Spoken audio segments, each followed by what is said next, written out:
gave up a TV job to start a podcast in your basement. If that doesn't scream midlife crisis, I don't know what does. It was Championship Sunday here in Indianapolis. What's the mindset then coming in as a defending champion? I want to win. No, I want to win. The young lady over my shoulder, Caitlin Clark. Not the best looking guy. And I don't think anyone's going to sit here and say, Matt Randazzo was really good looking. What has this last month, 2 months, 3 months been like for you? It's an important fan base for the Fighting Illini, is it not? It is. He turned 69 years young last week. He looked good, Coach. Oh, trying. Thank you. Welcome to Off the Air with Matt Randazzo here on a Monday in the Quad Cities. Monday, June 23rd. A hot Monday here in the Quad Cities after a scalding hot weekend. Hopefully you guys were able to stay inside, stay cool. Summer officially in full swing here in the Midwest and, of course, in the Quad Cities as well. If you're watching us live on YouTube, we thank you for that. If you have subscribed, we thank you for that as well. If you haven't subscribed, please do so as well. And tell a couple friends about what we're doing each and every day right here in the Quad Cities, Off the Air with Matt Randazzo, talking sports and a little bit more of everything else every weekday right here in the Quad Cities. If you're watching us live on X, we appreciate that. X has been very, very good to us, so we thank you if you watch us live on X as well. And, of course, every show is up on all the podcasting platforms as well, so if you miss out and you want to check us out, you don't want to look at me, and I completely understand that. Check us out on all the podcasting platforms as well. Super excited about today's show, on Monday's show, and getting the week off to a great start. In a matter of moments, we'll be joined by former Orikon and former Iowa standout Logan Lee. Logan getting ready for year number 2 with the Pittsburgh Steelers, enjoying life with his lovely wife and his now 6-month-old baby boy. So a lot to catch up with Logan Lee. And also joined in Pittsburgh by several Hawkeyes this year as well. We'll talk about that. And also some guy by the name of Aaron Rodgers making his way to Pittsburgh last week or the week before. Something along those lines. So more to get to with Logan Lee in a matter of moments. Also coming up later on in hour number 1, we'll be joined by current Iowa basketball player, Cooper Cotch. Cooper, nice enough to join us right after he recommitted to Iowa. What was that? Back in the spring. So now he is the lone holdover from the Fred McCaffrey era, getting used to life under Ben McCollum. A fantastic conversation I had with him last night. We'll get to that coming up a little bit later on in hour number 1 as well. And also big news in the world of college wrestling yesterday. Bo Bassett, one of the top recruits in the entire country, already committed to and heading to the University of Iowa, decommitting from Iowa yesterday. What that all means. Also his younger brother, who is another highly rated standout, also cutting Iowa off his list, going from a top 9 to a top 8 yesterday. So an interesting time when it comes to college wrestling and the University of Iowa. Tanner Lafever from the Hawkeye Report will join us in hour number 2 to break down all of those good things. So a lot to get to on today's show. And I know a lot of people just listened to that rundown and said, well, that's a bunch of crap because it's all Iowa all day. I understand that. It is a lot of Iowa this week, or this Monday or today. Coming up tomorrow, we're hoping to have Illinois head basketball coach for the women, Shauna Green, on the show tomorrow. So we'll get your Illini fix for you tomorrow as well. So I want to thank everybody for watching. Once again, thank our fantastic sponsors. We got a lot to get to on today's show. But before we start that, I kind of want to go through some headlines from over the weekend. A hot weekend here in the Quad Cities, a lot going on in the world of sports. And we'll start with the NBA Finals, because we have a NBA champion, the Oklahoma City Thunder, winning Game 7 of the NBA Finals yesterday. Congratulations to the Thunder. Fantastic basketball team, young basketball team, small market. A lot of things to like about the Thunder. Wanted a competitive Game 7. We had it for the most part, but things took a drastic change in the first quarter. And, of course, we're talking about former Iowa State standout Tyrese Halliburton going down right there. Of course, Halliburton had hurt his calf earlier in the postseason. going down right there, and then just to see the pain he was in and the frustration. At first, I watched it thinking, well, he's just frustrated because he knows he hurt the calf again. He's probably not going to play the rest of the game. But what we're hearing now, it is Achilles injury. No official word on a torn Achilles, but boy, if you read the tea leaves, that's what it sure does sound like, which would put his season next year in jeopardy as well, as you see him go down. The Pacers team crowded around him and joined around him, and hats off to the Pacers. They played really well, especially in the first half. They were tied or up by 1, I believe, at halftime. Third quarter, things slipped away. Oklahoma City, just the better team, especially without Tyrese Halliburton. So they win 103-91. The Thunder, congrats to them. You're NBA champions. Boy, we sure hope that former Cyclone standout Tyrese Halliburton is okay, heals quick if it is a torn Achilles and all those kind of things, because it's one thing to lose him for Game 7 of the NBA Finals, but it's an insult to injury if he's out for most of or all of next year as well. So best of luck, and our thoughts are to Tyrese Halliburton this morning as well. We have a college baseball champion, LSU sweeping, so they are your college baseball champions. But the interesting part about that game came against Coastal Carolina here in the early goings of the game. It was the first inning, and head coach for Coastal Carolina, head coach Schnall, kind of gets into it with the umpire. You can see him referencing he missed 3 calls, got a quick warning, and then he gets ejected awfully early, I would say, when it comes to the College World Series.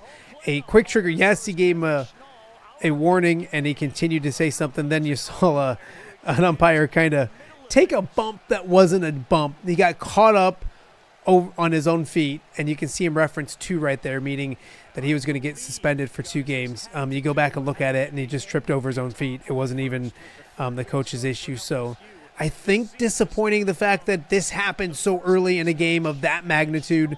But we'll let you hear from Coach Schnall after the game when it came to what happened in the first inning against LSU. There's 25,000 people there, and I vaguely hear a warning issued. As the head coach, I was an assistant for 24 years, and as an assistant, you're almost treated like a second level citizen, and you can't say a word. Now, as a head coach, I think it is your right to get an explanation of why we got warned. And I'm 48 years old. I shouldn't get shooed by another grown man. Right, so when I come out to ask what the warning is, a grown man shooed me. So at that point, I can now hear him say, it was a warning issued for arguing balls and strikes. And at that point, I said, because you missed 3. At that point, ejected. If that warrants an ejection, I'm the first one to stand here like a man and apologize.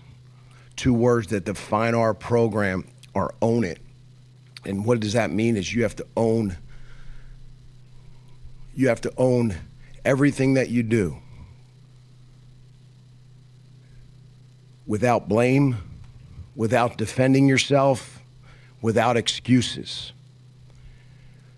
If you guys watched the video, there was a guy that came in extremely aggressively, tripped over Campos's foot, embarrassed in front of 25,000, immediately goes 2-game suspension, and said, bumping the umpire. Immediately does that. There was no bump. He was embarrassed. I shouldn't be held accountable for a grown man's athleticism. They'll retract it, though, because now it's excessive. And the reason why it's excessive, because I was trying to say, I didn't bump him. It is what it is. But if that warranted an ejection, man, there'd be a lot of ejections. As an umpire. Completely agree. I thought it was a quick trigger, unfortunate on that stage. Yes, you can get into the black and white of it. Was he arguing balls and strikes, all those kind of things? But the situation, knowing what was going on, it just has to be better. I love the athleticism comment. That was outstanding. And it's true. It was just him falling down. It wasn't a 2-game suspension or anything like that. We're going to catch up with Don Umland later this week and talk to him about that, because knowing Don, he will take the side of the umpires. I just thought it was unfortunate. Didn't need to happen. And Coach was correct. Kevin Chenault said it right there. If that warranted an ejection, then there should be a lot of ejections that go on all the time. So you just think you'd have a little longer leash when it comes to the College World Series, Game 2, all of those kind of things. LSU, your national champion. It's their 8th all-time, their 2nd in 4 years. Congratulations to LSU, the Tigers, winning the national championship. Take nothing away from them, but I wanted to talk about the umpiring situation, because you just don't see that very often. One other note over the weekend, the Indiana Fever lost yesterday. They're under 500. Struggling a little bit right now. So we'll see if they can get back on track. Of course, Caitlin Clark came back from injury and looked fantastic, has struggled shooting the ball since then. The last 2 games have not been good shooting the basketball. So we'll see if the Fever can get back on track coming up this week as well. Well, we got a big show, and we're going to start with a young man that I started covering as a kid. I remember what a great story, a fun story that we got to do when Logan Lee kind of became, a talked about name on the recruiting circuit. We went out there, we talked to him then, and we're going to talk to him again now. We'll catch up with a familiar face right here on OTA. And we are joined now by a very familiar face here in the Quad Cities, and of course to Iowa football fans. Logan Lee joining me right now. First and foremost, how have you been, big fella? I haven't seen you in a little while. Yeah, I've been doing great. Very blessed. My family and I are staying in Geneseo with the in-laws right now, so we're currently looking around for places to settle down after next season. So we're starting to peek at houses a little bit. She wants to live in Illinois, I want to live in Iowa, but we're kind of negotiating there. But yeah, it's nice to be back, feeling good, feeling healthy. Yeah, glad to be back in the area. Okay, I got to talk to you for a second, because you're negotiating. Do you ever win the negotiation when it comes to the missus? Like, I've been married for almost 20 years now, and I don't feel like I ever win. Like, when you said we're negotiating, I just thought, well, you're going to live in Illinois, because that's happy wife, happy life, right? Yeah, it would be so I think in the scriptural confines, we have our majors and our minors as a husband and a wife. And I think if our majors align, I think biblically speaking, the husband should end up making the choice. But if it's not necessarily a hill I'm willing to die on, I just need to talk to some scriptural mentors to see what values I'm holding, what values she's holding that should outweigh one another. So looking for some advice from some of my spiritual mentors in my life. Okay, well, I'm probably not that. I just go with the old happy wife, happy life thing. So, and that's generally a pretty consistent statement. I would say if it's not a hill I'm willing to die on, I just yield, and that usually comes out for the better. No, I love it. I love it. I want to talk to you a bunch about football in a second, but last time we were on, you had this little dude new in your life. How's Junior? He's 6 months now? He's probably walking, he's tackling things. I'm assuming he's doing all those kind of things. Yeah, we have an extensive training regimen. No, I'm kidding. But he's doing great. He's starting to army crawl quite a bit, and then he's trying to crawl normally. So he's getting on all fours, and then he's like planking. So like doing like an upright plank. So he's like trying to start crawling. It's pretty fun. Yeah, I've got a few tricks with him. He can do quite a bit of stuff, but it's fun. Yeah, it's pretty great being a dad. It's nothing like it at all. Nothing like it. I want to talk to you about that, because we've talked football so much over our friendship, and now you're a dad. And I remember I probably told you, but I tell everybody I can, like, you can do all these things and accomplish all these things in life. Being a dad is just next level. What has that been like for you to be a dad? Somebody who's accomplished a boatload of stuff in his life when it comes to athletics and wrestling and all that kind of stuff. being a dad's pretty cool, isn't it? Oh man, it's unbelievable. I'm like, I want a dozen kids. My wife's like, no. I'm like, I'll probably yield on that one, um, but it's pretty fun. It's just something different. You can't explain it, but if you do it, you understand it, and it's amazing. It's so much more rewarding than anything you'll do in life, and it's just like what a blessing it is to be able to bring life into this world, and I'm looking forward to the next couple too. So There you go. No, it's this time, Logan. I'll tell you right now, you're getting into the best, in my opinion, the best part. I loved like 9 months to like 2.5 or 3. yeah, And I loved all the time. It's and not it's like, downhill yeah, no, but like that little area where they start getting a little mobile, they're cute as can be. I love, like, babies are great, but they just sit there. You know what I mean? Yeah. They don't, like, they smile and everybody's like, "Ooh, they smile and it's cute." But like, no, this you're gonna enjoy the heck out of it. Well, you're getting ready for year 2 with the Steelers. What has your off season been like, and how are you as you prepare for a big season in Pittsburgh? Yeah, it's been nice. Right now, it's kind of a lower tempo phase for me. It's more refining some of the technique stuff. So like I'll go to Iowa City twice a week right now, and I'm just trying to kind of refine some of my fundamentals and then stay in shape a little bit. And I'm not hitting the weights too hard yet. I'm not running too much. I'm just trying to give my body a little break after the OTAs and the mini camp. I didn't get banged up or anything. I just want to properly give my body some time to recover, and quite frankly, rest is the best way you can do that. So this week I'll probably still tempo down a little bit, and then I'll start ramping up next week and try to peak once we go into camp. I think right now we start on July 21st, ballpark. Give me a couple days, I don't know, but I think I want to try to peak that week I get back. So there's no reason to absolutely push it right now and then subject myself to further injury like I did last year. You look at OTAs. Last year, you're a rookie, just got drafted, all those kind of things, eyes wide open.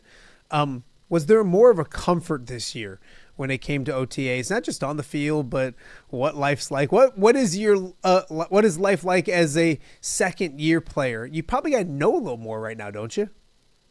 Oh yeah, it's so much more fun too. You have so much more time to be able to hang out with the guys because you're there for an extra month and a half compared to the rookies because they get in so late.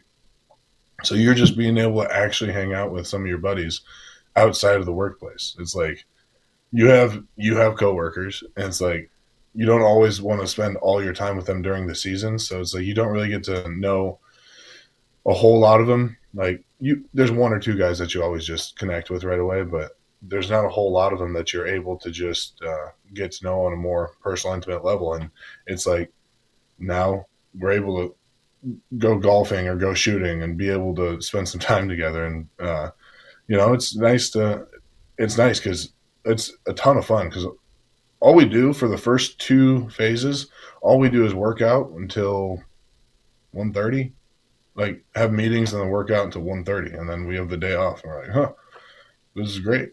It's like, and then I race back to see my wife and son, but once or twice a week, we'll hang out with the boys too. So no, I love it. It's so much easier being able to transition this way too, because you understand what's going on in the playbook. The install is so slow, so that really helps for mentally being able to comprehend it. And you've already been through it once, so you're relearning, and it's easier to relearn than start from scratch. So you mentioned connecting with teammates. You get to easily connect with like 2 or 3 guys right now. There's plenty of Hawkeyes on that team with Y.A. Black and Caleb Johnson and Sebastian Castro. You were just in Iowa City with those guys a year ago, and now you're reconnected. What was draft weekend like, the day after, all those kind of things? And you had to be thrilled to see 3 former teammates coming your way and being a Steeler with you. Man, it's so cool being able to have guys, buddies that you've known for more than 6 months there. It's like I've known Castro and I were in the same dorm floor. So like we were just down the hall from each other. We were at Iowa together for 5 years. I had a wedding in Punta Cana. He came to the wedding, so it's like we're pretty close. And he called. I think he was probably one of the first people he called. So he was like, "Hey," and then I missed the call or the FaceTime, and I'm like, "Tori, Castro called me," knowing that the only reason he would call me is probably to tell me he was coming to Pittsburgh. So you can ask my wife. She was like, "Calm down. It's okay. It's great. It's awesome." But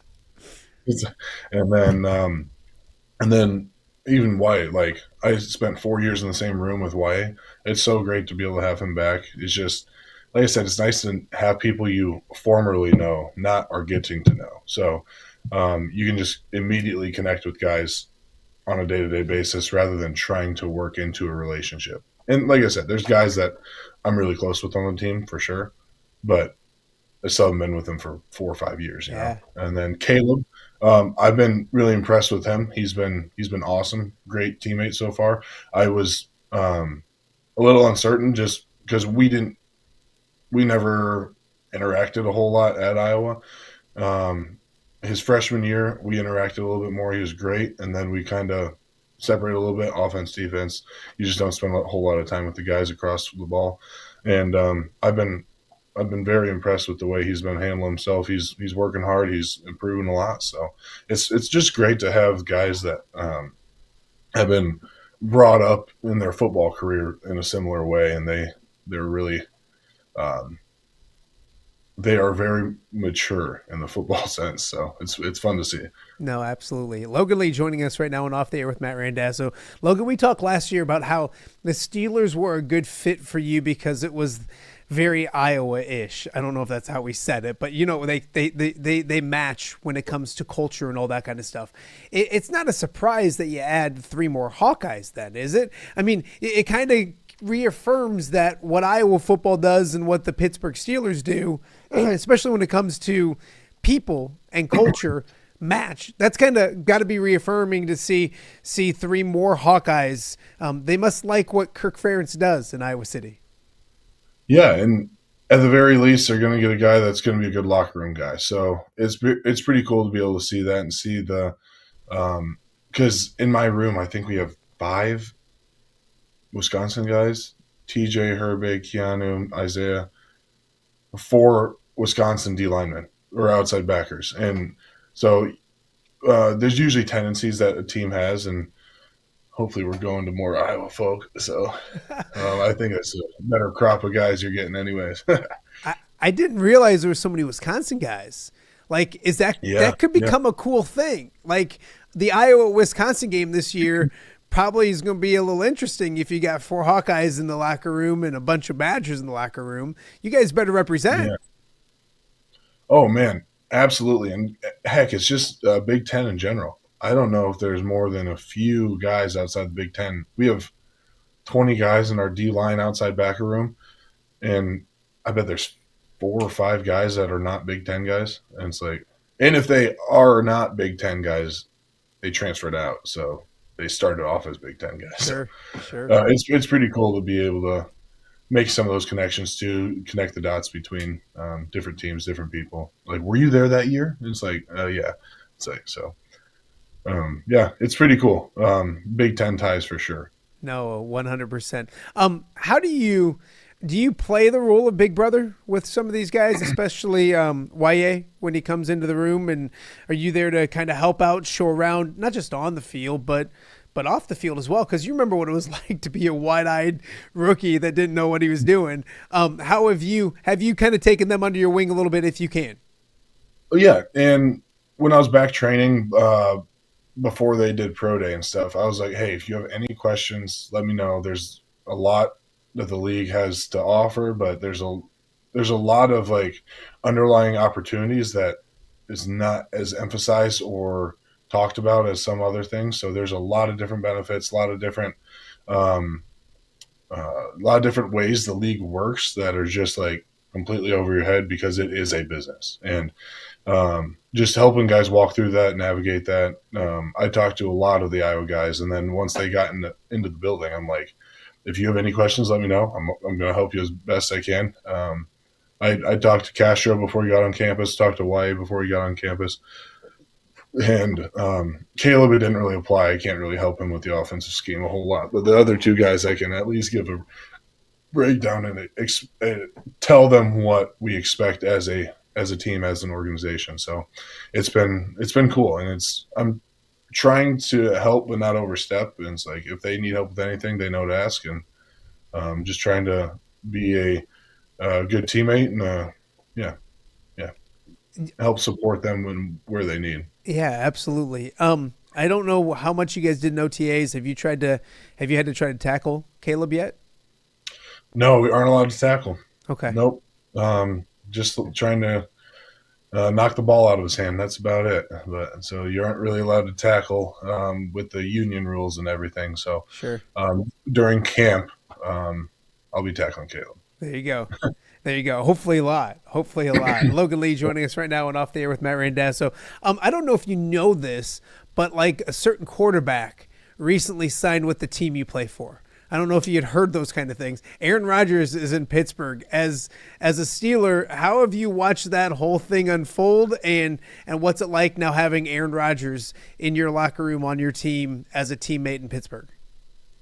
Yeah, it was great. He came in, gave the team a great speech, and I think we're bought in for the bought in for the meantime, at least. So he's got a resume that you cannot argue with, and we're like Coach Tomlin always says, we are in the business of winning football games, and I think that bringing him in gives us a great chance to do that. And I'm looking forward to being able to work with a 21-year vet, something like 20-year vet. That's crazy. You don't hear that very often. It's like I got a 36-year-old in my room. There's a 42-year-old still playing in the room down the hall. So it's cool. A lot of experience, a lot of winning. Highest paid player in the NFL history, like throughout his career. It's like there's a lot of resume cues that are coming up. So it's pretty cool. We're looking forward to it. And we just want to win football games. Whoever helps us get there, we're looking forward to investing in them. All right, I got to ask a question, and I know the answer a little bit, but I'm scrolling through Twitter the other day, or X, or whatever you call it now, and there's a golf outing. I think it was Cam Hayward's golf outing, and there's you and Aaron Rodgers just smiling next to each other taking a picture. And, of course, right away I had buddies saying, like, man, look at that. Logan and Aaron Rodgers are tight or best. Obviously, it's going to take a little while, but you got yourself close in a picture with Aaron Rodgers. Right. Completely by accident. I was talking to Brett Kiesel, the guy on my other side. He was a former defensive lineman for the Steelers forever. I grew up a Steelers fan, so I knew Brett well and knew of Brett well. Never met him yet. So we were just talking, trying to chop it up. We were talking about fishing, fly fishing, his property and everything. And then they're like, get in line for a photo. And we just stood next to each other, and then he squeezed in, and we're like, oh. My wife immediately texted me like, you meet him? I'm like, I just shook his hand and said, I'm Logan, pleasure to meet you. Likewise. And then it's like, we don't know each other very well. No, I love it. Hey, how's the golf game? Because I got to tell people, hold on, I got to tell people, before my first Logan Lee golf experience was you came for the first time to golf in my dad's golf outing. And you showed up, and we got up to the first tee box. On Logan, you weren't wearing any shoes that year. Yeah, if they didn't spray so many chemicals on the golf course, I would absolutely still be barefoot. And then I started looking into, like, actually, your feet can absorb a lot of chemicals, it turns out. So I'm like, I prefer not to, ruin my body. Well, it's funny because you came up and you were like, hey, is it okay if is this okay? And I said, who's going to stop you? Like, you're 6'5", 300 pounds or whatever. I'm like, I don't think they're going to say anything. You're good to go. So that was my first experience with it. How is the golf game? Is it getting any better? You know what? It is getting better. My misses are straighter and further, so it's I'm not a good golfer by any means, but I'm working in the right direction. So I took 2 lessons, just 2. Actually, it helped. Like, I could go to the driving range all day and not know I'm doing wrong, and then a guy will just be like, "Hey, try this," and it's like, "Oh, that worked. Wow. So just trying to apply lessons are way more beneficial than just hitting balls at the range, in my opinion. If you're starting at start. I bet. So. I need to get a lesson. I've been doing it for way too long, and I'm really, really bad. Last thing about golf. How far are you hitting it if you hit it right? If you hit it correctly off the tee and you really smoke one, what are you feeling? What are you hitting it? It'll go – I'll probably carry right at 300, 310 on a good shot, and then but my driver's my most inconsistent club, so it's like if we're playing a 4-man scramble – I can unload on a few because there's 3 balls in play. But if we're playing solo, I might get a good drive around, and then I'm right off the fairway. I don't play out of the fairway much if I'm playing solo. So, yeah. The fairway's overrated. Those are for golfers. Come on, we need to be out in the rough as well. Logan Lee joining us right now on Off the Air with Matt Randazzo. You mentioned getting back to Iowa City a couple times. That place is still super important to you. What's it mean to you to get back up there to kind of lock in, recenter yourself, be around those people? That's someplace you want to continue to get to. Why is it important for you to still get to Iowa City over the off season and work out, train, do those kind of things? Yeah, I think it's really important to be able to work out with guys that you appreciate. It helps your performance a lot. It helps the bonding, and there's just something special about working out with guys you're good buddies with, and just trying to keep those connections, keep those relationships together. And then also it's just like the coaching staff, they're great. They write up the script for you, so you're doing their workouts. There's just a lot of good opportunities. There's a little bit of recovery stuff I'm able to do. Don't have the full gambit like I did in college, but like I have the tubs, I have the rollers, I have so much more equipment, so much more resources. And then I got a couple buddies that are wanting to work on form fundamental walkthrough stuff. And it's nice because you don't have to go 100%. You can half speed reps, and it's kind of like wrestling, like taking reps. It's like a lot of the pass rushing stuff you need to get comfortable with, slow motion, and then just slowly progress. So it's nice to have guys that are willing to let you hit their arms really hard with your arms. Like I don't know a whole lot of people that want me to do that to them around here. Yeah.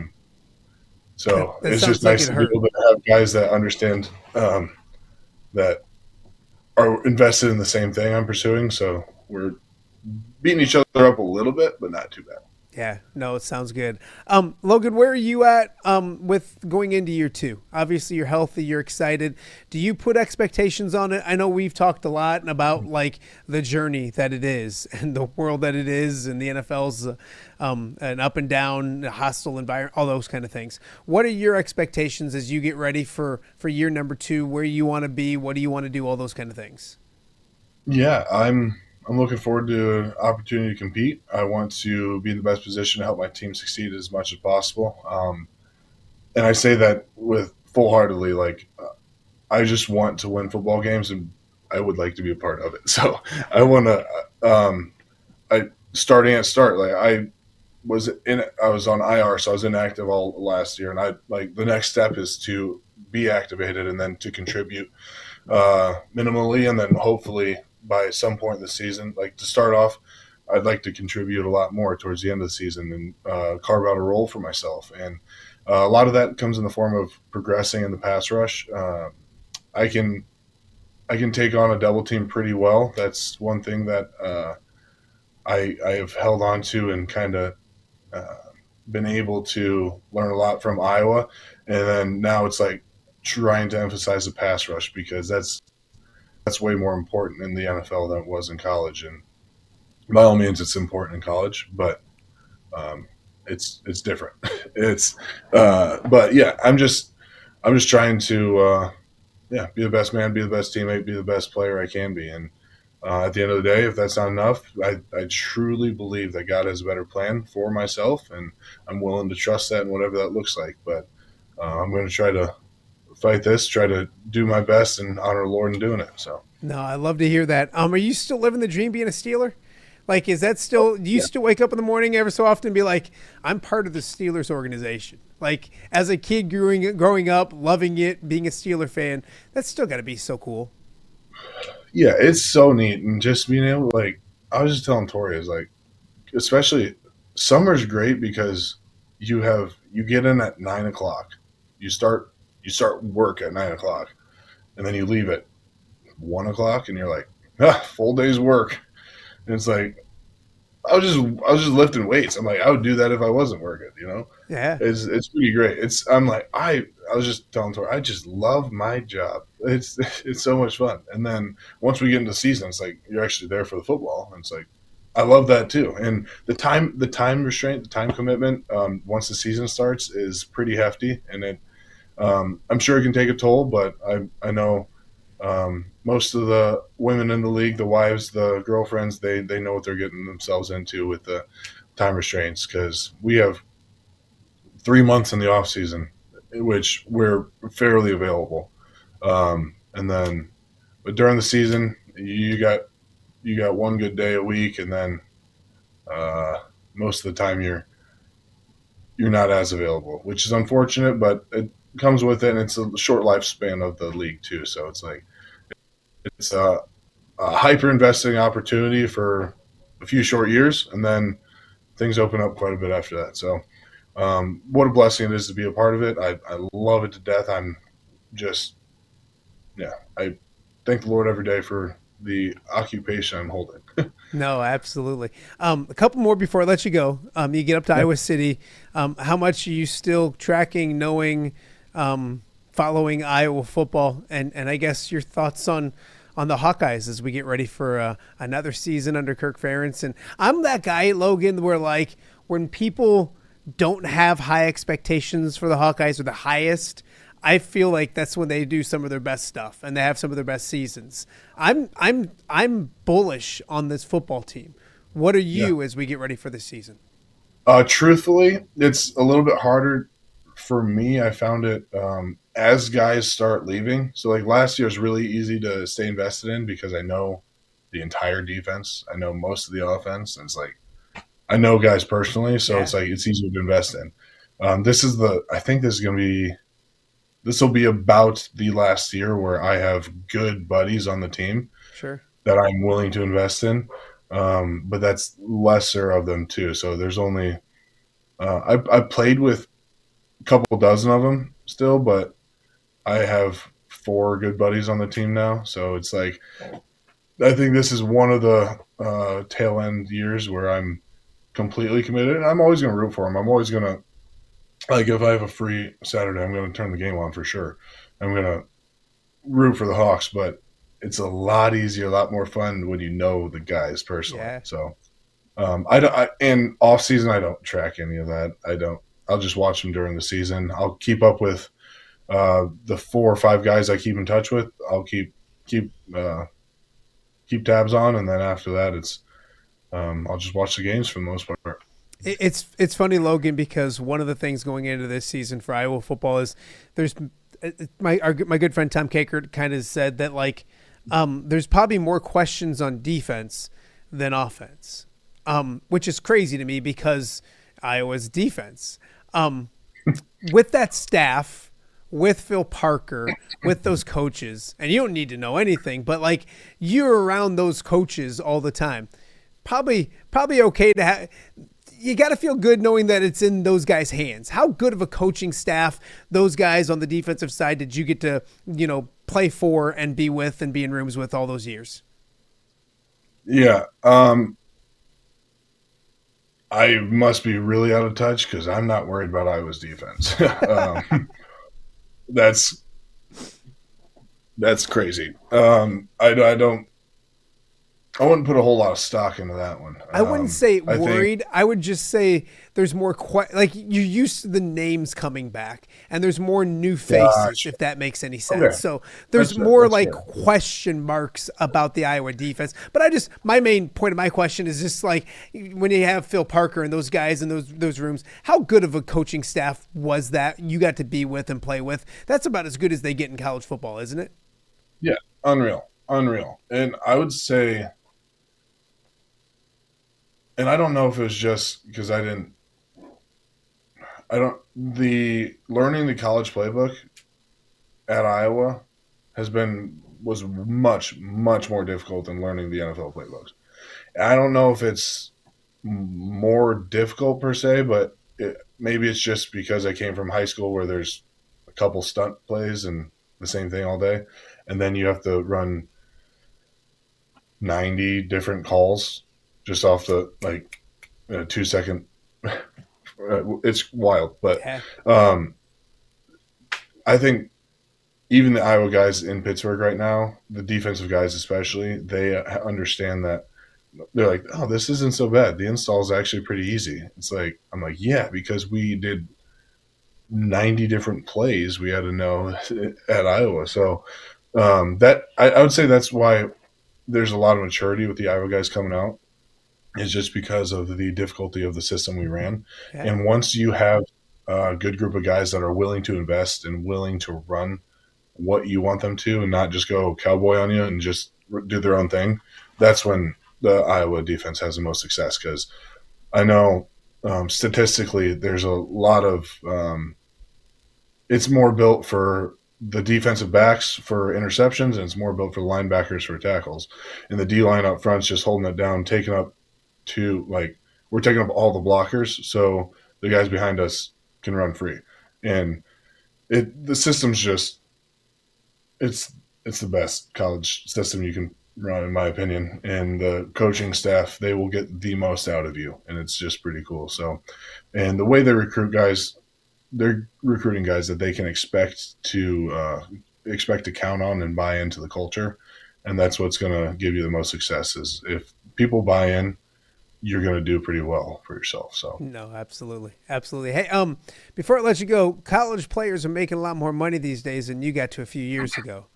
Do you sit back ever so often and be like, dang it, like if I was just a little bit younger or a little bit older, I would have gotten some more money and all those kind of things? I mean, you got a little bit and all those kind of things, but your thoughts on where college football is going, because players are getting compensated, and probably a great thing as somebody who's been through it and been through the battles and the wars. Yeah, it would have been great to get paid a lot more money, but I have been beyond blessed, and who am I to say that I want more money at this point? It's like college gave me a ton of great opportunities, a ton of great experiences, and we were completely fine living off of our stipend. I was living off of, after rent, I was living off of $450, $500 a month, and I'm like, great, like a lot more than I got in college. A lot more than I got in college. It's nuts. But yeah, I think it's probably doing guys a disservice. It's great to be able to start off life with hyper earnings opportunity, but if you take a 90% pay cut going into the real world, you're definitely it's going to get in some guys' heads, and they're going to keep on bouncing around because they expect more money. And it's like, it kind of gives you a faulty sense of how the world works.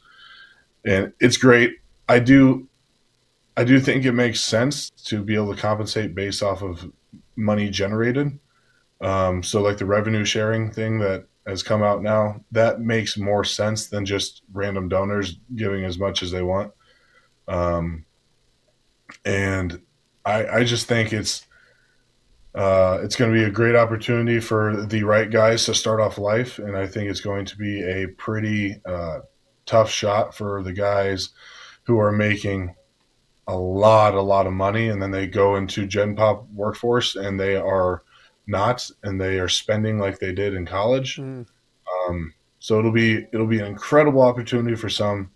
It'll be really fun few years for some, and then it'll be a complete detriment to a couple guys with their development and their ability to make good decisions financially after they're done with football. Because I know a lot of guys that are taking a pay cut to play in the NFL. That's crazy.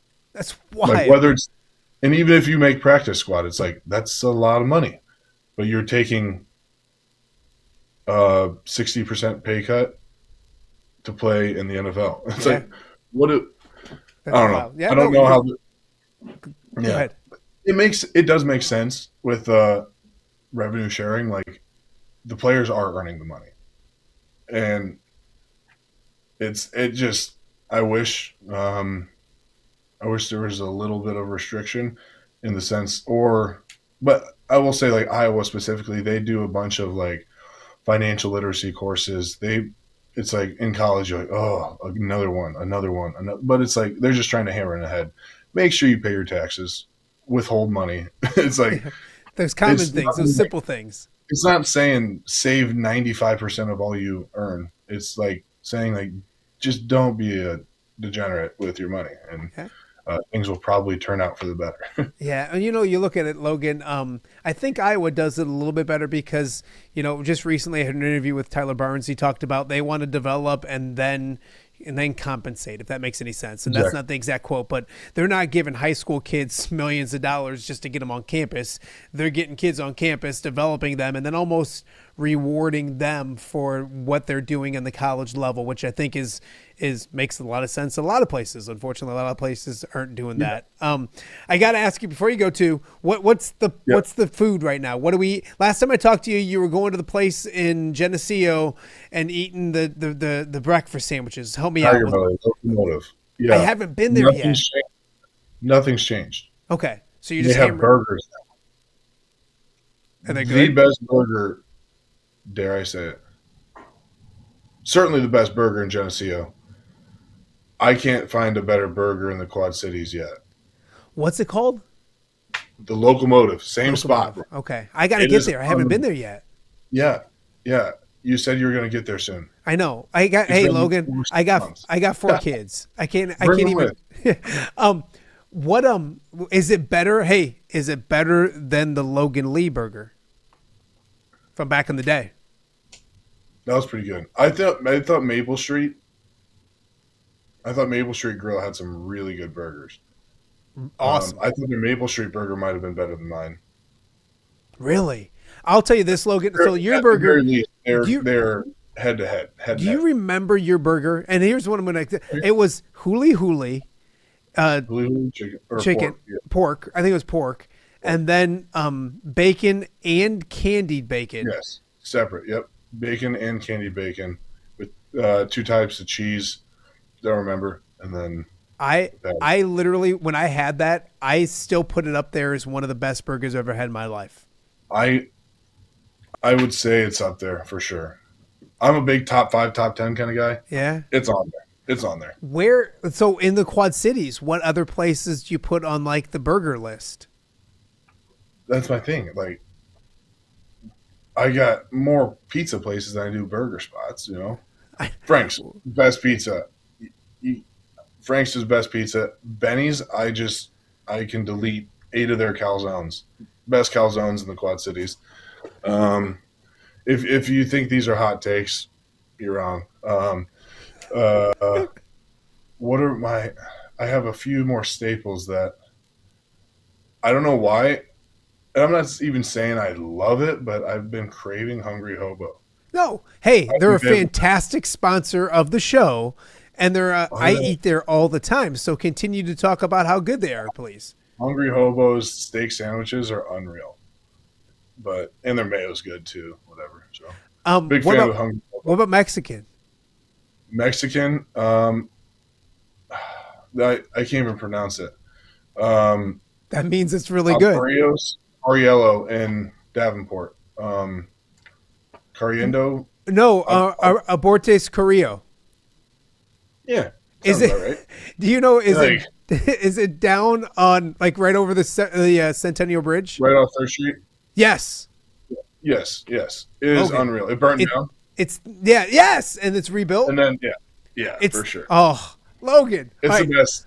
I know you're super busy. I know you are. Yeah. But if you come to the Quad Cities sometime before you go back to Pittsburgh, my treat. We'll go there. We'll hammer a bunch of steak taco. The haracha they have, it's unreal. It's got so much steak. It doesn't make sense. Oh, how are they making money? I love it. All right. Well, hey, that Carrillos is on me. Go to Hungry Hobo, guys. Hey, Hey, make my sponsors happy. I appreciate that. Logan, I always appreciate doing this. We're watching from afar. We're rooting the heck out of you. We're hoping for big things for you this year. Stay healthy. Keep doing big things, and we'll talk to you again real soon. All right. Thanks for having me on, Matt. Always a fun time. Awesome. That is Logan Lee, former Hawkeye, now Pittsburgh Steeler, getting ready for year number 2 in the Steel City. We got more to get to. You're watching Off the Air with Matt Randazzo on a Monday right here in the Quad Cities. All right, be honest. Are you craving Hungry Hobo again?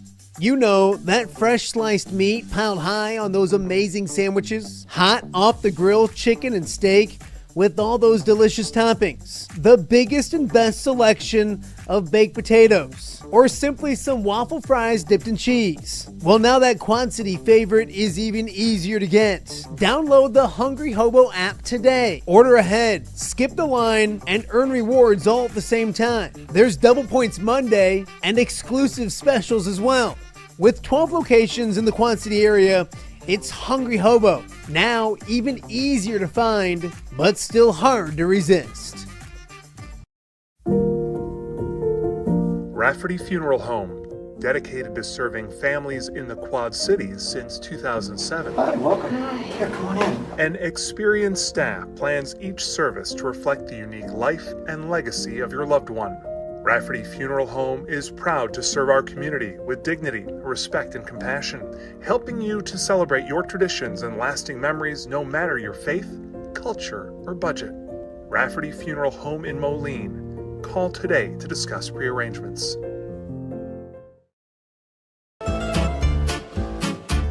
When it comes to quality, convenient pizza, Godfather's Pizza in Silvis has you covered.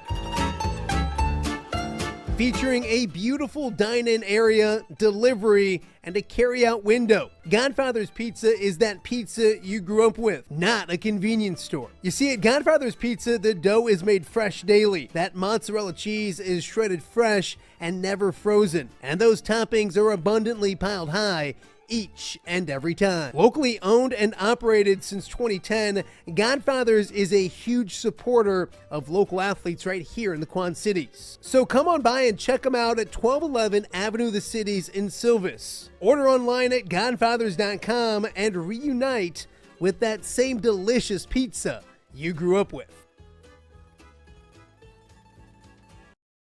Hey, Quad Cities, you looking for a night of action, unity, and appreciation? We've got something special for you. Saturday night, June 28th, join the Quad City Steamwheelers for Military Night as they take on the Massachusetts Pirates. We're honoring our heroes. All active duty and former military get in free. It's football, community, and a chance to show gratitude. Bring your family and friends for a night to remember. Get your tickets now at steamwheelersfootball.com/tickets. Let's stand together and cheer together.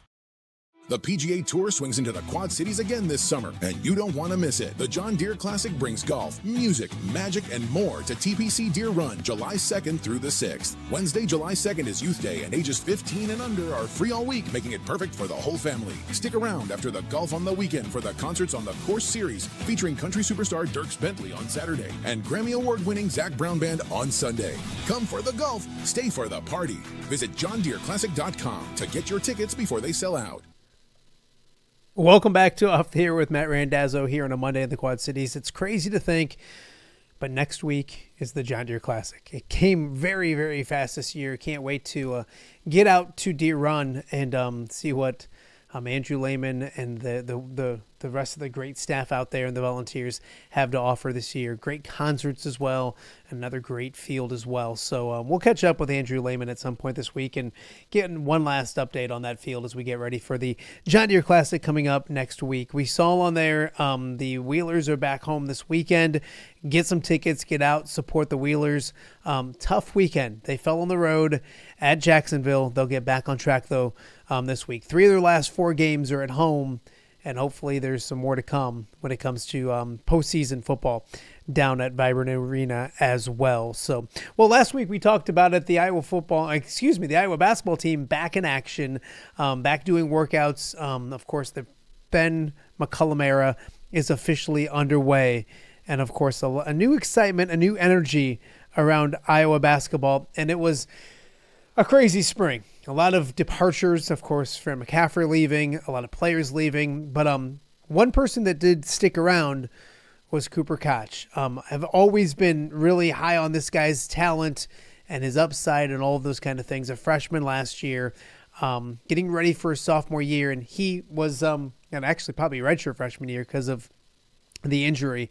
But he was one of those people, and when we talked to him last year on Off the Air, he had just recommitted to the University of Iowa, and I figured with workouts going and everyone talking Iowa hoops, it'd be a great chance to catch up with Cooper Cotch once again. And joining us now, a familiar face, Iowa forward Cooper Cotch. Coop, thanks for doing this. We were just kind of joking. You're become like a regular. This is your second time on the show. I appreciate you joining us today. Yeah, thanks for having me back. I'm glad to be here and talk about Iowa hoops. Absolutely. It's an exciting time, and you guys are up and underway and practicing and summer workouts and all those kind of things. So I guess I'll just start there. What has it been like to get back on the hardwood? Familiar surroundings for you, but different when it comes to a lot of other stuff. What's that been like? It was definitely a little weird at first, having a whole new coaching staff, all new teammates in the locker room, but it's been a joy to get to know them and get to share the court with them. The weight room's definitely been the biggest difference.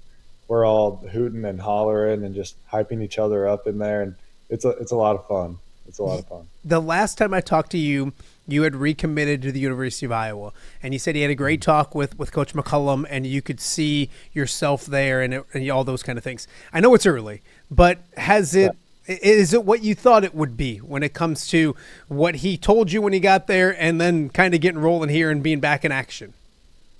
Yeah, it's everything he's said and more. He's a great guy. He's really competitive. So in practice, everything's competitive. Everything's trying to beat the other team or get better in any way. And it's a lot of fun. I'm excited for this year and the next 3-4 years. Absolutely. I want to talk about the court in a second, but you mentioned the weight room and all that kind of stuff. What is that side of stuff like? Because everyone thinks on court and all that kind of stuff, but what's that been like, and what kind of shape are you in after kind of struggling with some injuries? And you're getting all big on us, are you? That's kind of the goal, is to try to get as kind of cut and as strong as possible. But it's a lot of fun. We start like out in the hall. We go running in, do a couple laps to kind of get our bodies warm, especially when we're lifting at 7 or 8 in the morning. You really got to wake yourself up because we go hard. I think we lift about an hour and a half worth of time, and we get it done in an hour. So we're cranking it out. We're running from spot to spot. It's a lot of fun. I talked to a lot of my media friends that were up there on Thursday for the practice, and they said, like, the surroundings were the same, but like everything was different. Like there was faces and all those kind of things. What was that like for you? I mean, we're the media and they were kind of like everything looked different. This is your home and everything kind of looked different. What was it like when you got out there and you looked around and different faces everywhere? It kind of felt like I was the transfer at some points, even though I was like one of the only returners, but it's been a lot of fun. It was definitely weird, definitely odd, but it's been a lot of fun to get to know them, and I'm excited for what's to come. You mentioned workouts and some intense workouts. What are they like? What's a practice or a workout with Coach McCollum like? He gets really hands-on if you work out with him. During the spring, when I was one of the only ones there towards the end of the school year, I'd go and work out, and there would be 4 or 5 coaches in there because, one, they got nobody else to work out, and 2, that's just what they do. They're all in there. They're all helping. They're all giving input. So it's been a lot of fun. He's a great guy. He knows what he's talking about when it comes to defense and just like angles, and I'm excited to play under him for a while. You mentioned a word with Iowa basketball that's been maybe taboo or a bugaboo maybe in the past. As you said, defense. And that's, I think, what a lot of the media that I talked to was looking at. It was what it was like at that end of the floor. What is that like? Is it something that's taught, like gone through? Is it an intensity thing? Is it a style thing? Kind of talk about what defense in this program is. I'd say it's definitely an intensity thing, a physicality thing. And then I think theirs is a little unique. They're really up the line, instead of kind of playing back in gaps. They want to force your man to catch the ball, and then just having the mentality that you're going to stop him and he's not going to get by you. But it's definitely a change from last year. We work on defense every day, multiple drills, and that's something that I know not a lot of Iowa fans or Iowa players are used to. The defense is exciting. Where are you at as a player? I know you dealt with the injuries and the health stuff.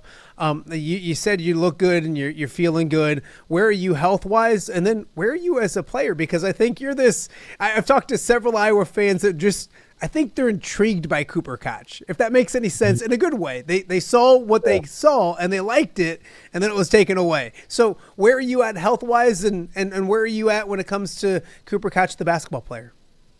I'm back to 100% health-wise. I have been since February or January. But I think as a basketball player, I'm trying to step into a bigger role, because I know we got a lot of mid-major players on this team, but they don't play like mid-major players. They're really good players. So I'm trying to step into a role, and then once some seniors leave next year, try to take over a main role. Cooper Cotch joining us right now on Off the Air with Matt Randazzo. Cooper, you mentioned that you kind of feel like the new guy sometimes because there's some familiarity with the Drake transfers especially.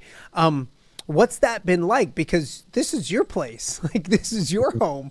What's that been like welcoming them in, and how have they used you and turn them using them, if that makes any sense? How have you guys kind of connected that way? I definitely do feel the odd one out sometimes because there's 7 players that were related to Drake. All the coaches are from Drake. So they kind of already have their group, and I'm the one learning all the new stuff.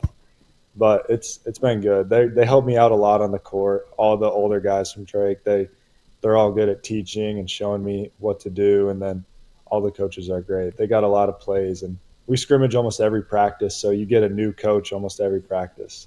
So you get to hear different inputs and different things that they see that can help you out. My good friend Tom Kakert said that I think you mentioned being almost a tour guide when it came to your role. What's that been like? Because they may know the X's and O's kind of stuff and been around each other, but that's your place. You kind of can show them around a little bit, right? Yeah, I don't think some of them knew that there were stairs up to the practice gym. So I had to show them that instead of taking the elevator. And then just kind of showing them around Iowa City, all the restaurants, all the good spots to go to, whether it's food, fishing, golf, all that type of stuff. Okay, well, I'm going to put you on the spot then. You're the tour guide. Where are you sending people when it comes to food in Iowa City? Depends on what you're looking for. If you're looking for Mexican burritos, I'm going to send you to Estella's Mexican Grill. I think it's really good. Sit-down place, I know Monica's is good. I like Monica's. So there's a lot of good spots. What if somebody's looking for a pizza? Where are you sending them? Pizza? Monica's has pizza. Okay. It's not bad. To be honest, I don't eat pizza a lot. What about golf? Like, where are you taking people to golf? Personally, I golf at Finkbine a lot because I have a pass, so I go there. But I've played at Riverside before, and I think that's a really nice place. Absolutely. So you have an advantage when it comes to that kind of stuff as well. Cooper Cotch joining us right now and Off the Air with Matt Randazzo. When you look at expectations for this Iowa basketball team, obviously you have your own things and what you guys expect, and then there's kind of an unknown when it comes to fans and national media and all those kind of things. I guess I'll start with you guys. What are your expectations on where this team can be and what you guys can do this winter? Personally, I think we're going to surprise people. I know Coach McCollum's used to winning, so he's not going to fly under the radar as much anymore. But I think people are going to overlook us with all the mid-major players and the coach coming from D2 2 years ago. I expect us to be middle of the pack in the Big Ten towards the top. I don't want to make any bold predictions yet, but that's what I think we're capable of. No, absolutely. Do you hear that kind of stuff? I mean, I know you guys don't get locked into all the social media, all those, but there's so many unknowns. But Coach McCollum's got a great track record, and there's a lot of talented players there. I guess, do you pay attention to? You mentioned people maybe overlooking Iowa. Do you guys hear that?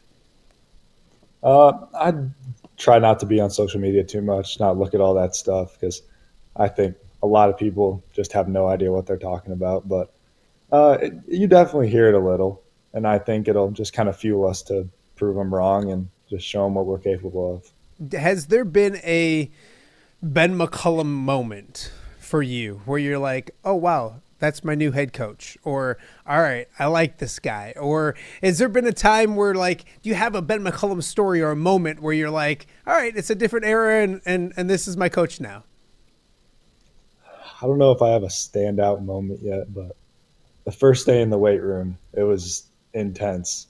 The first week was just intense in general, and all the coaches are in there too, which is completely new for me. And it was probably one of the hardest workouts I've ever done. I actually ended up throwing up at the end of it. So that's probably my Ben McCollum waking up moment right okay. now. Yeah. Is that something different for you? I don't want to say you're a puker or anything, but like, has that happened in the past, or is that something that was just so intense that that's how intense it was? Maybe it was what I ate that morning, but I can't say I'm used to doing that in hard workouts. Yeah. No, absolutely. Cooper Cotch joining us right now on Off the Air with Matt Randazzo. I want to play a fun little game with you.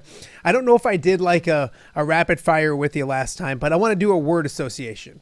I'm going to give you a name, and you're going to give me the first word that comes to your head and then kind of explain it. I'm going to give you an easy one to start. I'll give you a softball. J.R. Koch. Father, teacher.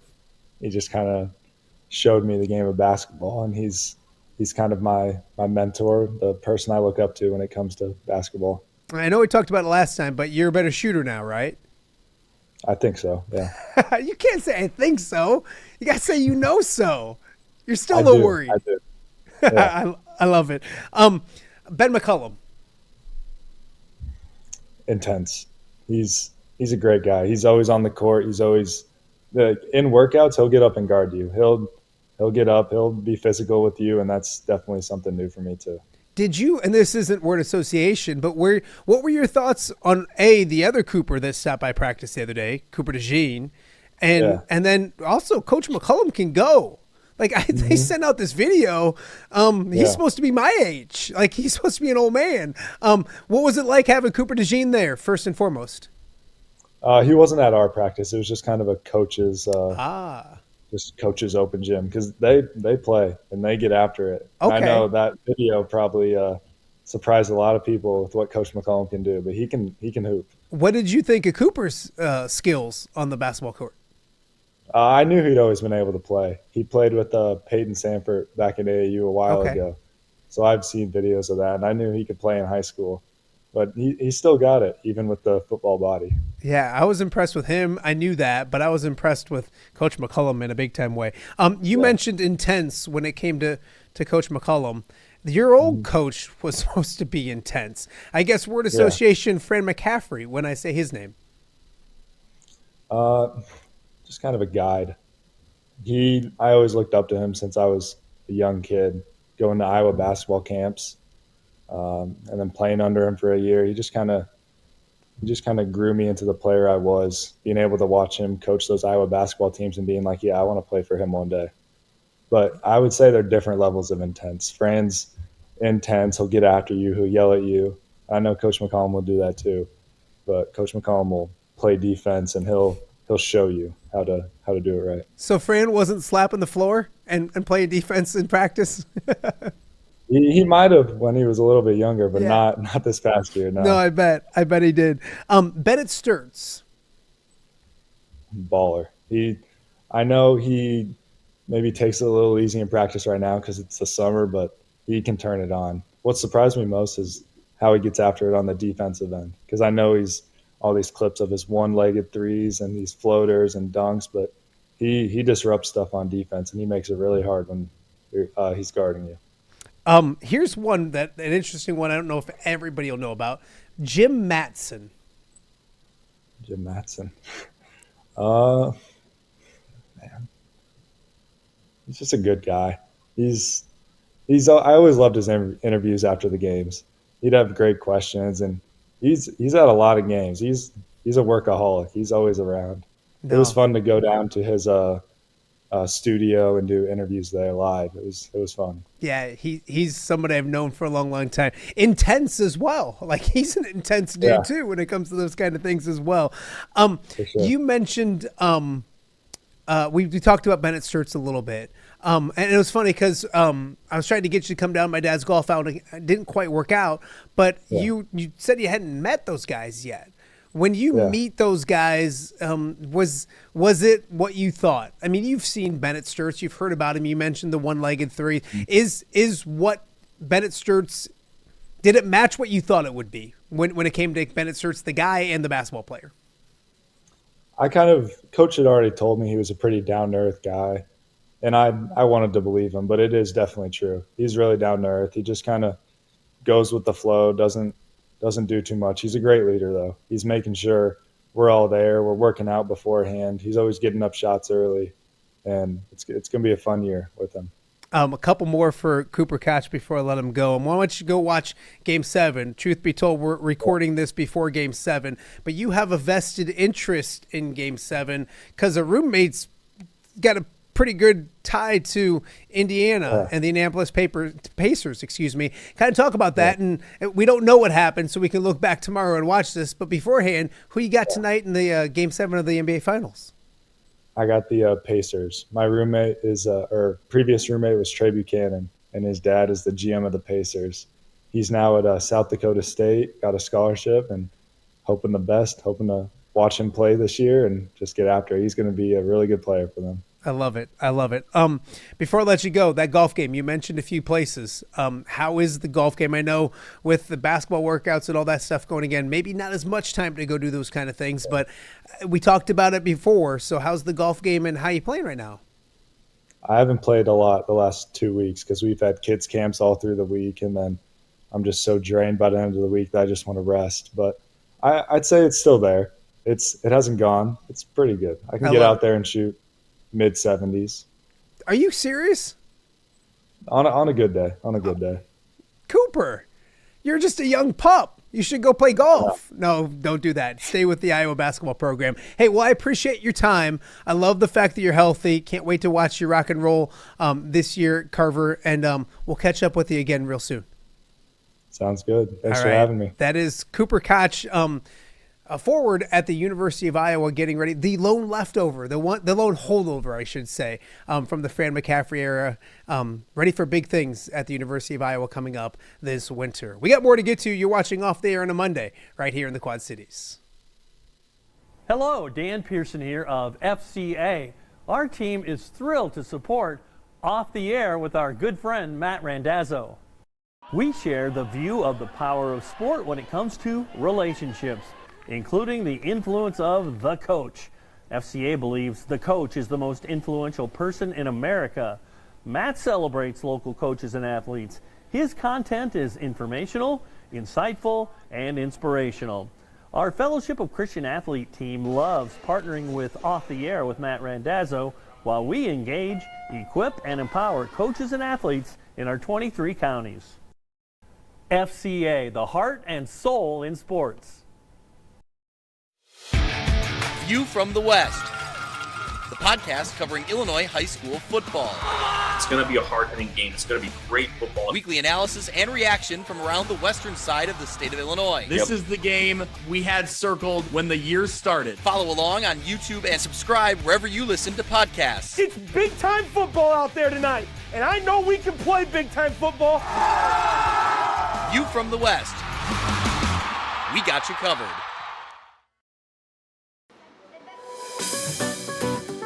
Are you looking for the Quad City's best chips and salsa? There's only one dude to turn to. Right on. Snoop.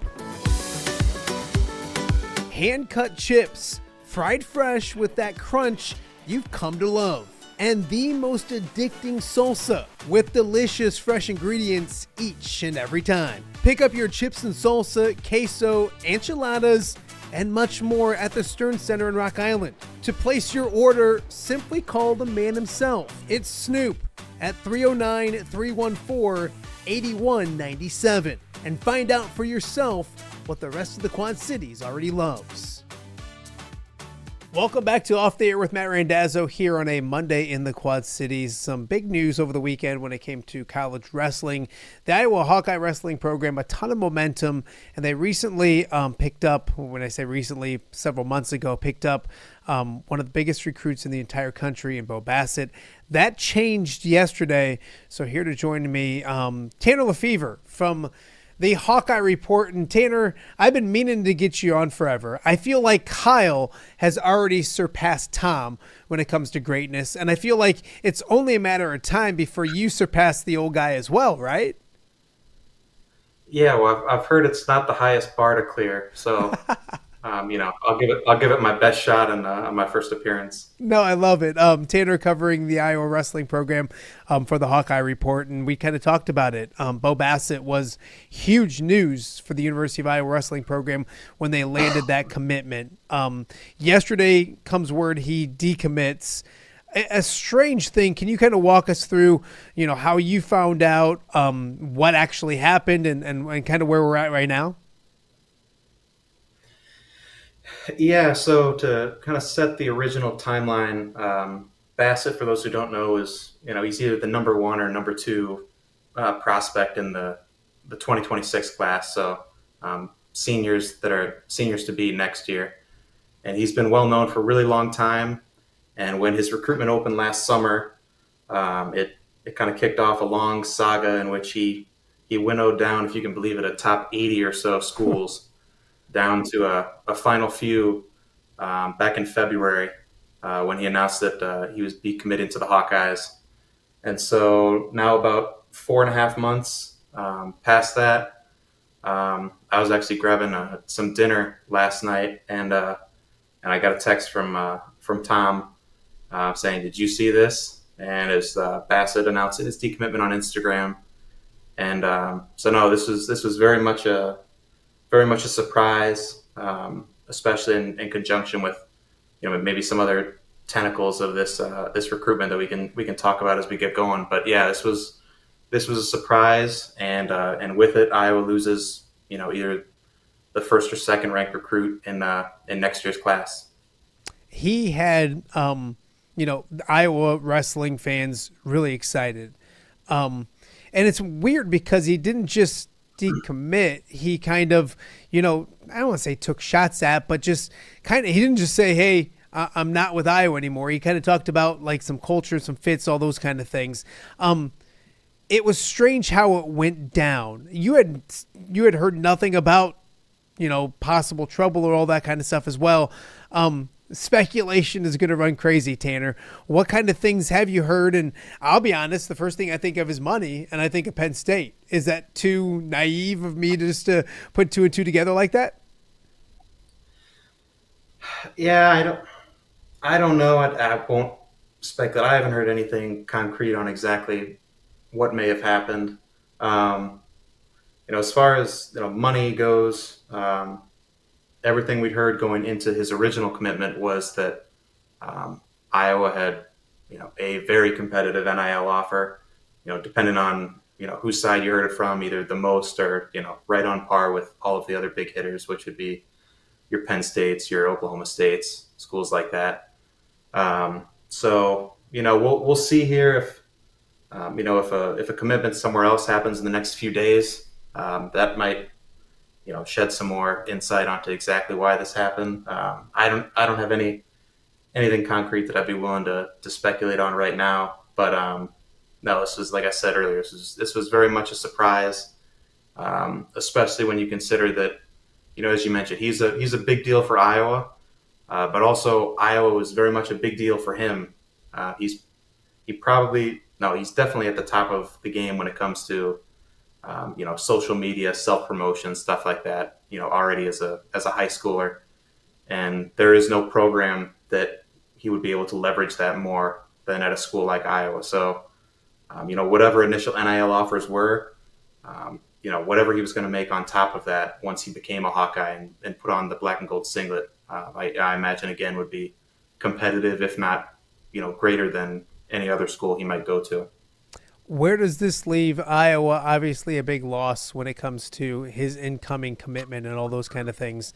Where does that leave things? And obviously another thing recently too, yesterday as well, the Miller kid, I can't think of his first name. I believe Miller is his last name, but another highly sought after recruit had Iowa in his top 9, I believe, and no longer does, kind of trims Iowa. Is that coincidence, or is that something to kind of keep an eye on a trend? Well, it would be shocking if it were coincidence. And for those who don't know, Melvin Miller is the adopted younger brother of Bo Bassett.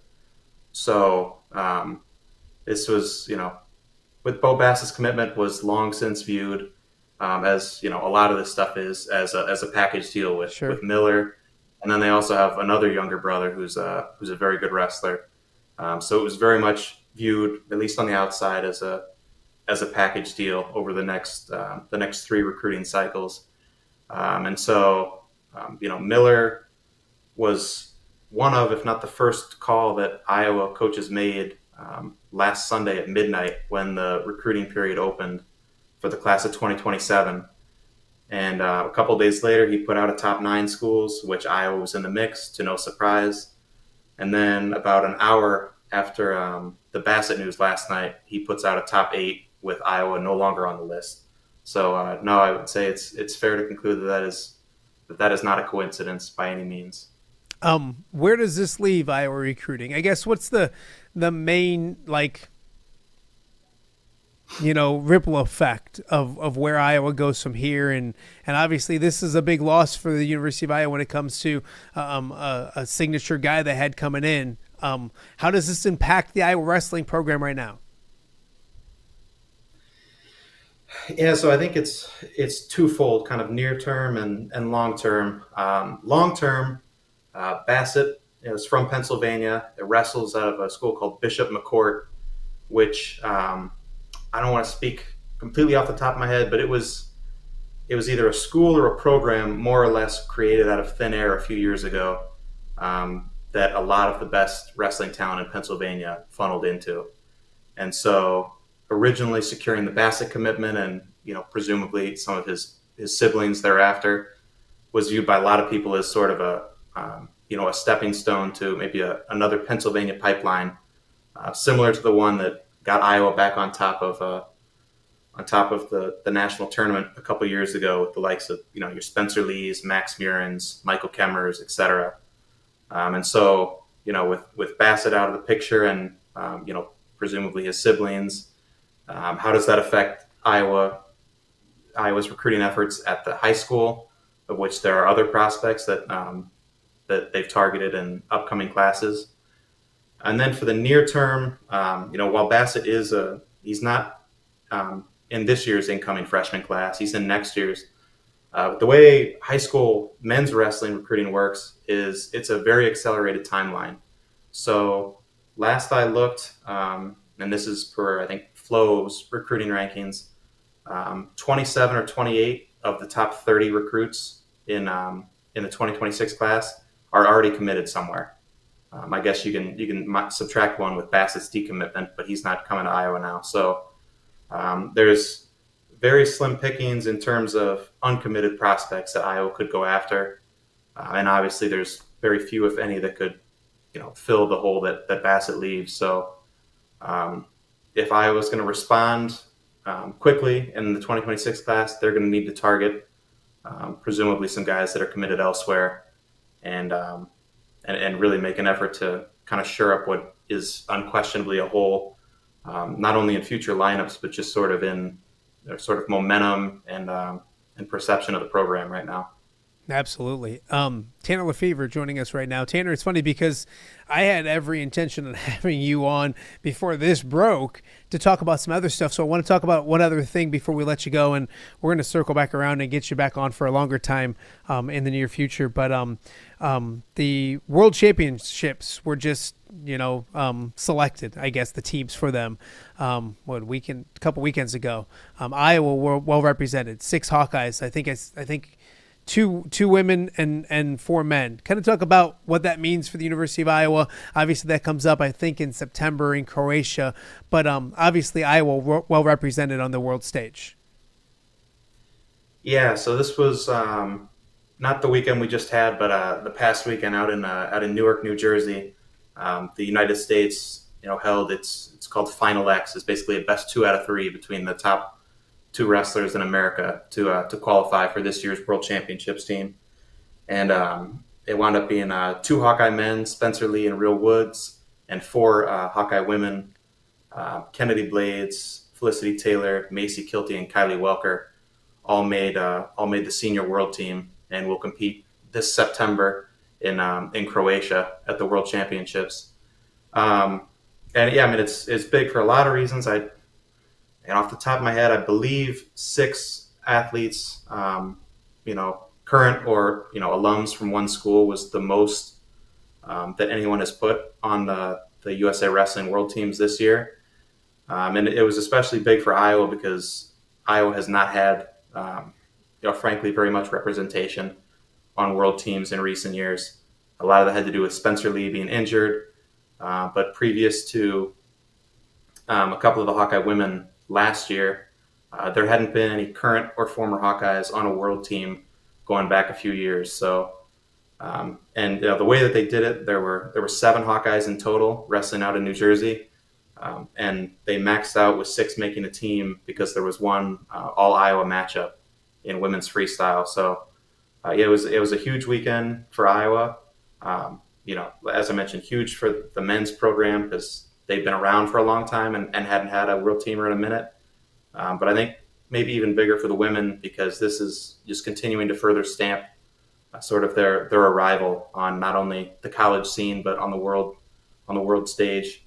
And it wouldn't surprise me if this September that Hawkeyes past and present bring home quite a few medals from Croatia. Which would be great to see, obviously, for the country and obviously for the University of Iowa and the program as well. Tanner, I appreciate you hopping on and joining us. Passed with flying colors the first time. Are you kidding me? Like, you don't look creepy, which is already a plus because Tom looks creepy. So you get rid of the creepy Tom face. I mean, then you're rocking and rolling. So appreciate you. If you guys want to check out Tanner's coverage of Iowa wrestling, and honestly, there's no better in the business. HawkeyeReport.com is where it's at. Where can they follow you on social media as well, Tanner? It should just be Tanner Lafever on Twitter. And then I run the Hawkeye Report Wrestling account on Instagram that we've been building up for a while now. So that's where you can find me and all the coverage on the site. We're just doing whatever we can to counteract Tom's creepiness, me and Kyle, Blair as well on the recruiting side. And so, we're gonna keep chugging along. It's crazy. And then Dennis, he doesn't do it. Does he do anything? He's like the old creepy guy that just sits back and watch everybody do his own work for him. Yeah. I haven't been on the beat for that long, but I might be getting a little bit out over my skis with some of this stuff. But Tom's been good. I told him I was really looking forward to going on this show with the Illinois Athletics Authority in the Quad City area. So this was now I'm catching haymakers. We're focus on Tom. Tanner, we're I'm trying to play both Tom. sides. There you go.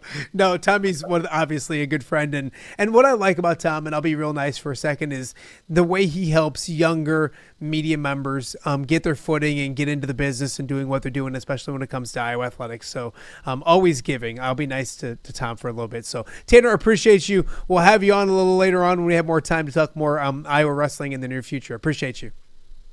Awesome. Thanks, man. Awesome. That is Tanner Lafever covering Iowa wrestling, a weird weekend when it comes to Bo Bassett and everything else for the Iowa wrestling program.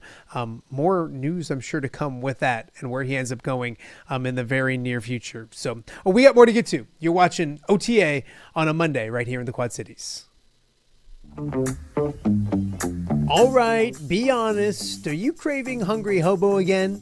You know, that fresh sliced meat piled high on those amazing sandwiches, hot off the grill chicken and steak.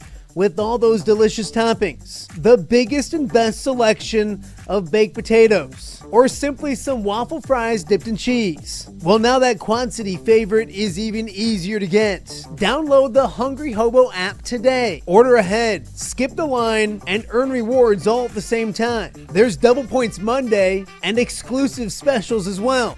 With 12 locations in the Quad City area, it's Hungry Hobo. Now even easier to find, but still hard to resist.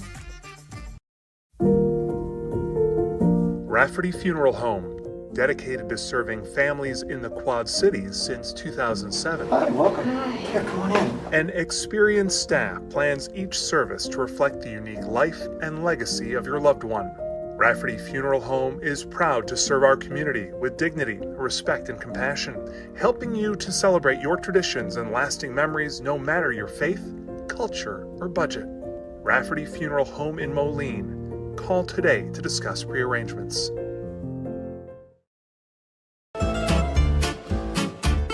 When it comes to quality, convenient pizza, Godfather's Pizza in Silvis has you covered.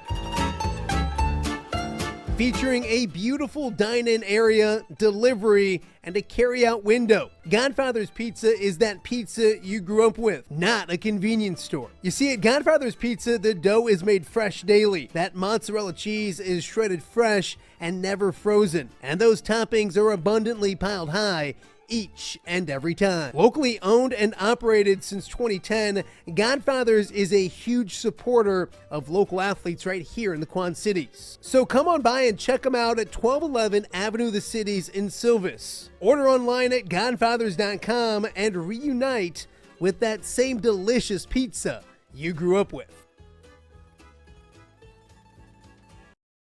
Hey, Quad Cities, you looking for a night of action, unity, and appreciation? We've got something special for you. Saturday night, June 28th, join the Quad City Steamwheelers for Military Night as they take on the Massachusetts Pirates. We're honoring our heroes. All active duty and former military get in free. It's football, community, and a chance to show gratitude. Bring your family and friends for a night to remember. Get your tickets now at steamwheelersfootball.com/tickets. Let's stand together and cheer together.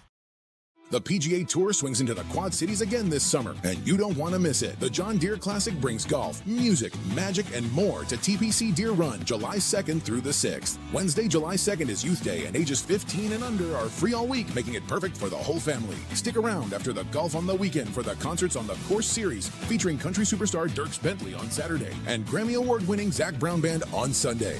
Come for the golf, stay for the party. Visit JohnDeereClassic.com to get your tickets before they sell out. Hey guys, this is former Hawkeye Jake Gervais inviting you to the 5th annual Rally for Reed football camp. Go, run, run, run. This year's 5th annual Rally for Reed football camp will take place on Friday, June 27th at Jack and Pat Bush Stadium at Davenport Assumption High School. Come learn the game of football from several familiar faces. 1, 2, 3, go, Tackle! All while honoring the life and legacy of Reed Gleason and also raising money for the Rally for Reed Foundation and the continued fight against pediatric cancer. There will also be a spirit camp the same day hosted at St. Ambrose University. To sign up or get involved, check out rallyforeed.org and make a donation or sign up for the camp. Thanks.